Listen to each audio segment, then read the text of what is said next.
Bonjour à tous. Avant toute chose, je voudrais remercier très sincèrement les organisateurs de ce colloque virtuel.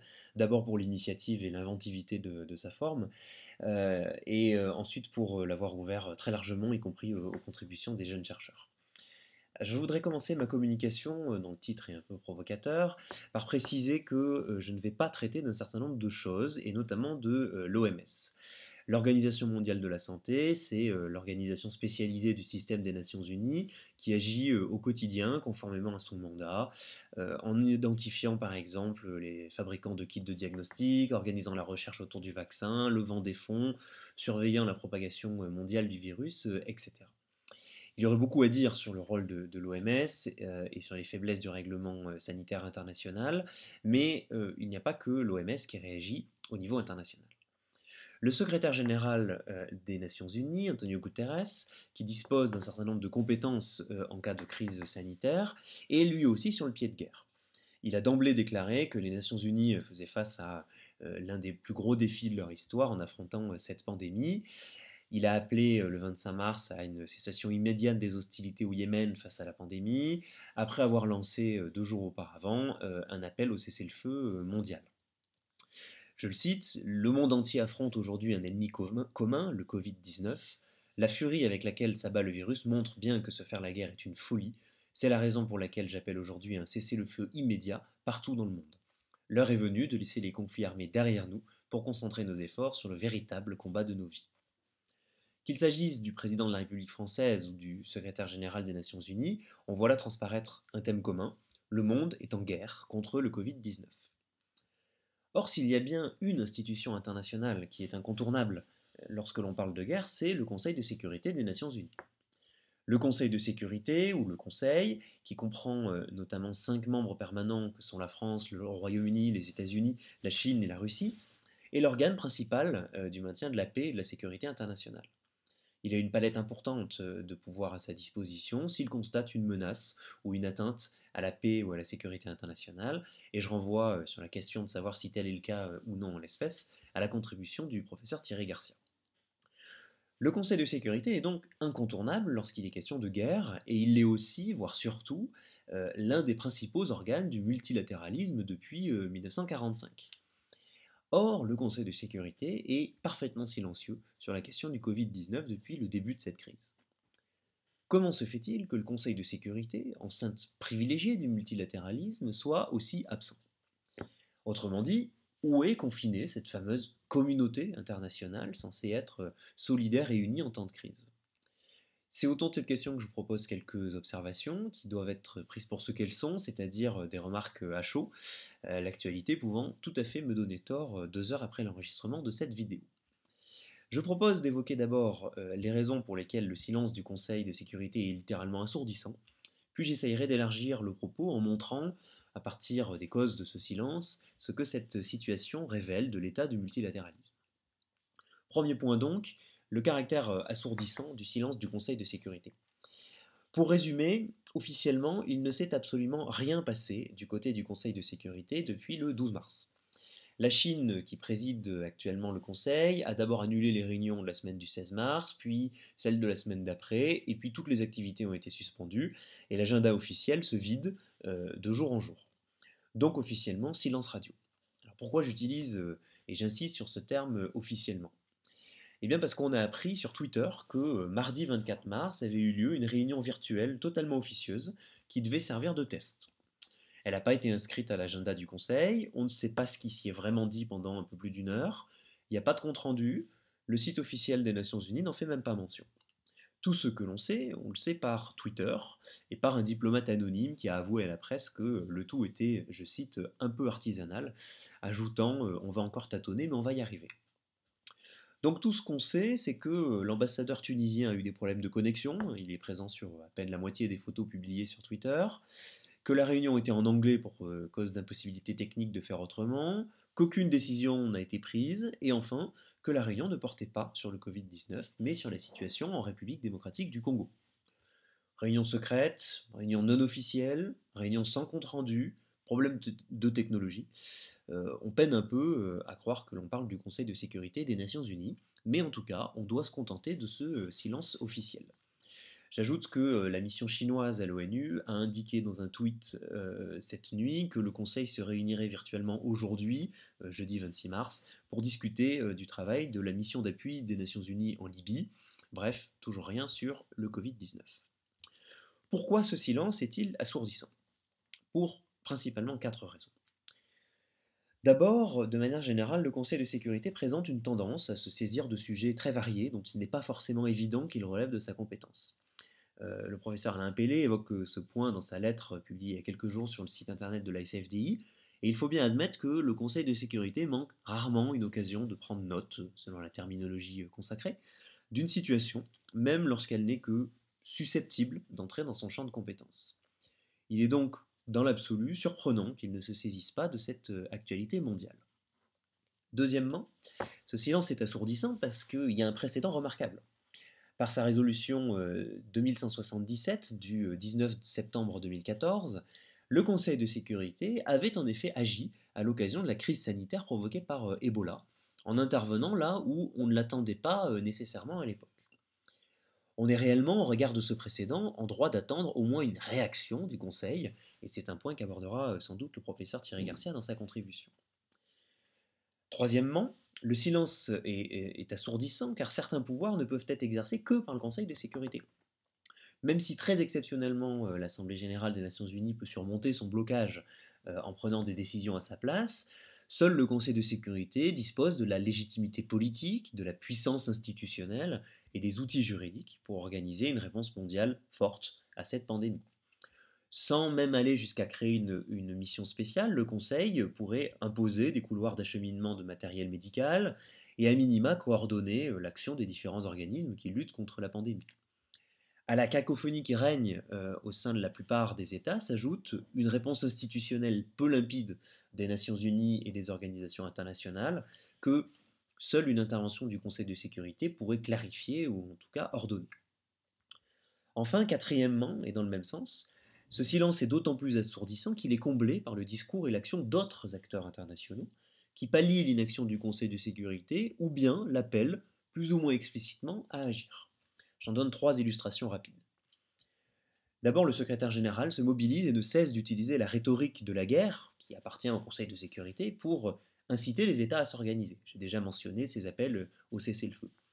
Il a aussi lancé le 25 mars un plan de réponse humanitaire mondiale Covid-19 dont le Conseil de sécurité ne pourra probablement que prendre note a posteriori avant d'adresser ses félicitations au secrétaire général, alors que le Conseil devrait être partie prenante de cette stratégie.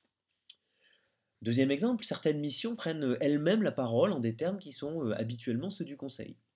Il est par exemple surprenant que la MANUL, la mission de l'ONU en Libye, se soit, selon les médias, ralliée le 18 mars à un communiqué conjoint des ambassades de 9 États, dont 3 membres permanents du Conseil de sécurité, pour appeler officiellement à une trêve humanitaire en Libye du fait du virus, sans que le Conseil de sécurité n'intervienne, ni même que le site du Conseil et des Nations Unies ne relaye cette information.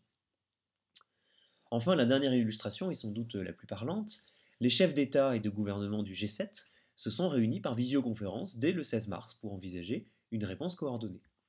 Le 25 mars, une autre réunion des ministres des Affaires étrangères du G7 a eu lieu pour échanger sur leur action commune face à la pandémie.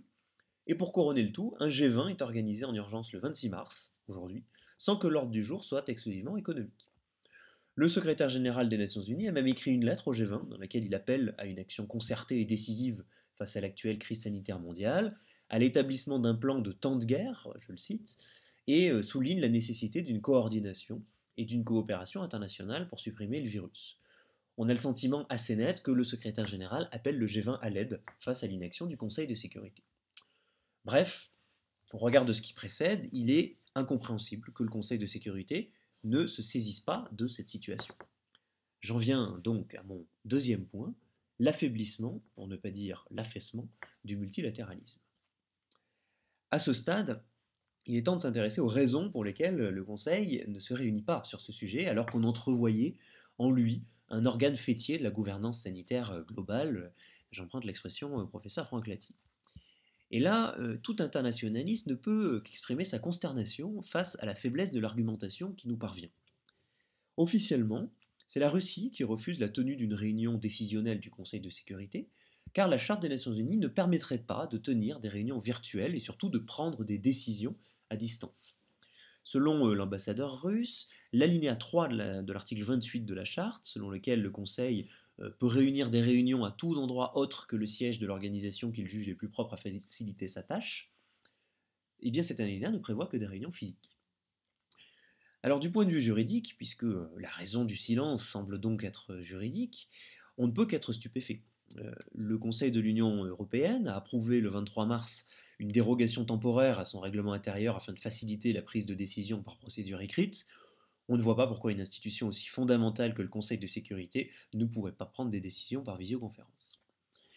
Et surtout, cette argumentation me semble en contradiction totale avec l'article 1er, avec l'alinéa premier de l'article 28 de la charte, qui précise que le Conseil de sécurité est organisé de manière à pouvoir exercer ses fonctions en permanence, ce qui, même si la situation n'était pas particulièrement urgente, justifierait largement un aménagement de la procédure décisionnelle. Le problème, c'est que la Russie dispose d'un droit de veto et qu'elle refuse tout vote en ligne. Elle bloque donc la tenue des réunions et surtout le processus décisionnel, arguant au surplus qu'il n'y a pas de raison d'avoir peur de se réunir en siège des Nations Unies, qui serait très bien protégée face au virus. Alors que penser de cette situation? Eh bien, évidemment qu'elle est ridicule, et qu'elle masque très mal une volonté, sans doute partagée par la Chine qui préside le Conseil en ce moment, de ne pas se réunir à propos du Covid-19. Il faut rappeler que la Russie, la Chine et les États-Unis ne sont pas en ce moment de fervents partisans des Nations Unies et de leurs organes, dont ils n'hésitent pas à critiquer publiquement les actions.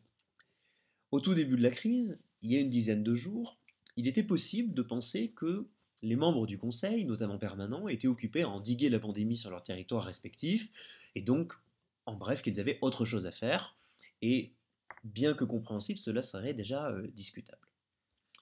Mais l'évolution de la situation, depuis plusieurs dizaines de jours, démontre qu'il s'agit en vérité d'un contournement explicite du multilatéralisme formel, classique. Dès les premiers cas de Covid-19, les réponses ont d'abord été unilatérales, personnelles, de la part des États, ce qui n'est pas surprenant face à l'urgence et à la surprise. Elles ont ensuite été tentées d'être régionales, avec notamment une réunion virtuelle du Conseil des affaires étrangères de l'Union européenne le 23 mars, même si on ne peut pas s'empêcher de noter l'impressionnant retard au démarrage de l'Union européenne. Je renvoie aux contributions relatives à l'UE sur ce point. Les réponses ont aussi été bilatérales, et on pense à l'envoi de fournitures par la Chine en France par exemple. Assez rapidement, on a vu émerger des positions officielles étatiques en faveur d'une réponse multilatérale. Ainsi, la France a officiellement invoqué le renforcement de la coopération multilatérale pour faire face à la pandémie comme une priorité, et la plupart des États semblent s'accorder pour dire que le virus pourrait, à défaut de lutte coordonnée, être un désastre sans précédent en Afrique. Même si, à l'inverse, certains États en ont profité pour creuser leurs différends, à l'instar des États-Unis et de la Chine, le temps du multilatéralisme semble aujourd'hui largement arrivé. Alors, au moment où l'on attend avec impatience la réponse de l'Organisation internationale universelle, qu'est-ce qu'on a? Eh bien, on a des diplomates anonymes qui nous disent de manière surréaliste qu'il y a des problèmes de connexion, mais qu'on va sans doute pouvoir réunir tout le monde, 15 personnes, qu'il y a un problème juridique invoqué par la Russie et qu'on tâtonne pour traiter les affaires courantes. De l'autre côté, on a deux G7, donc sans la Russie et la Chine, où les États se disent, je cite, convaincus que les présentes difficultés liées à la pandémie nécessitent une approche internationale étroitement coordonnée. On a l'annonce des ministres des Finances du G7 que leurs réunions seront hebdomadaires le temps de la crise. Et on a enfin un sommet d'urgence du G20 à la demande de l'Arabie Saoudite la semaine dernière. Et le comble, c'est que c'est la Russie qui a en premier annoncé la tenue de ce G20 virtuel d'urgence. Il est dès lors évident que les enceintes classiques du multilatéralisme ne sont pas considérées comme efficaces, ni même peut-être utiles en temps de crise internationale affectant les membres permanents du Conseil de sécurité. Après la phase de sidération et de réaction nationale individualiste, les États privilégient manifestement les canaux informels que sont les forats internationaux. La raison politique semble évidente. Ces forats ont une vocation essentiellement économique et on peut soupçonner les grands dirigeants d'être à l'heure actuelle plus inquiets à propos de l'état de l'économie mondiale qu'à propos du reste. En d'autres termes, les États ne s'accordent pour l'instant que sur la nécessité d'une coordination transnationale pour limiter les conséquences économiques de la pandémie. La question de la réponse humanitaire et sécuritaire n'est évoquée qu'incidemment, presque accessoirement, euh, notamment du fait de l'intervention d'un secrétaire général des Nations Unies en manque d'interlocuteurs. Tant le silence officiel que le discours maladroitement avancé pour justifier cette situation, qui tourne autour du trop de formalisme institutionnel du cadre onusien, participent à la décrédibilisation par ses propres acteurs du principal instrument du multilatéralisme.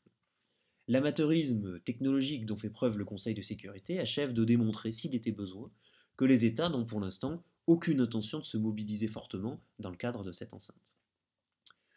Pour conclure, on peut dire dès maintenant que le Covid-19 est un coup très dur pour le multilatéralisme institutionnel, qui est déjà attaqué, souvent injustement, par des dirigeants prônant l'unilatéralisme ou le bilatéralisme.